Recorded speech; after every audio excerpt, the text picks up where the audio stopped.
लोणावळा साकीनाका जळगावात मुलींना बोलावत फसवणूक केली। सिनेमात काम देण्याचं आमिष दाखवलं। परराज्यात व्यापार करून मुलींवर लैंगिक अत्याचार। पुणे पार्टी प्रकरणी रुपाली चाकणकरांचे धक्कादायक खुलासे। प्रांजल खेवलकरांच्या फोनमध्ये महिलांचे 1779 आक्षेपार्ह फोटोज आणि व्हिडिओज। बऱ्याच व्हिडिओमध्ये खेवलकर स्वतः दिसतात। रुपाली चाकणकरांचे आरोप तर एसआयटी चौकशीचीही मागणी।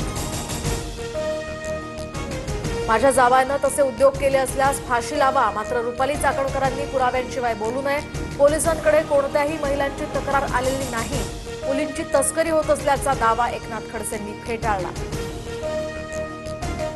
मतांची चोरी ना महाराष्ट्रात ना देशात। राहुल गांधी गेल्यावेळी 75 लाख मतं वाढल्याचं म्हणाले आणि आता 1 कोटी मतं वाढल्याचं बोलतायत। राहुल गांधींच्या डोक्यातल्या चिपची चोरी झाली आहे, फडणवीसांची टीका। कबुतरांना अन्नपाणी देण्याची बंदी मुंबई हायकोर्टाकडून कायम। कबुतरखान्याजवळून दररोज हजारो लोक प्रवास करतात। आमच्यासाठी नागरिकांचं आयुष्य महत्त्वाचं। वैद्यकीय अहवालाचा दाखला देत कोर्टाचं निरीक्षण। तर पुढील सुनावणी आता 13 ऑगस्टला होणार। उद्धव ठाकरे इंडिया आघाडीच्या बैठकीला हजेरी लावणार। तसंच ठाकरे पिता पुत्र राहुल गांधींच्या घरी स्नेहभोजनासाठी सुद्धा जाणार। 15 दिवसात इंडिया आघाडी संदर्भात वेगळी बातमी येणार। शरद पवार पूर्णपणे भाजपचे हस्तक। प्रकाश आंबेडकरांचा निशाणा।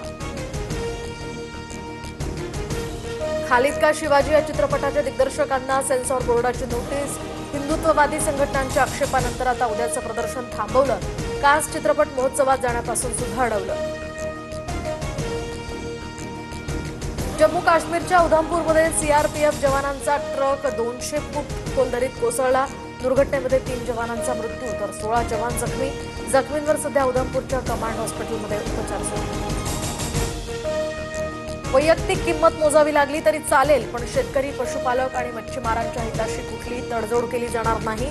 अमेरिकेच्या 50% टॅरिफ लावल्यानंतर पंतप्रधान मोदींची ठाम भूमिका।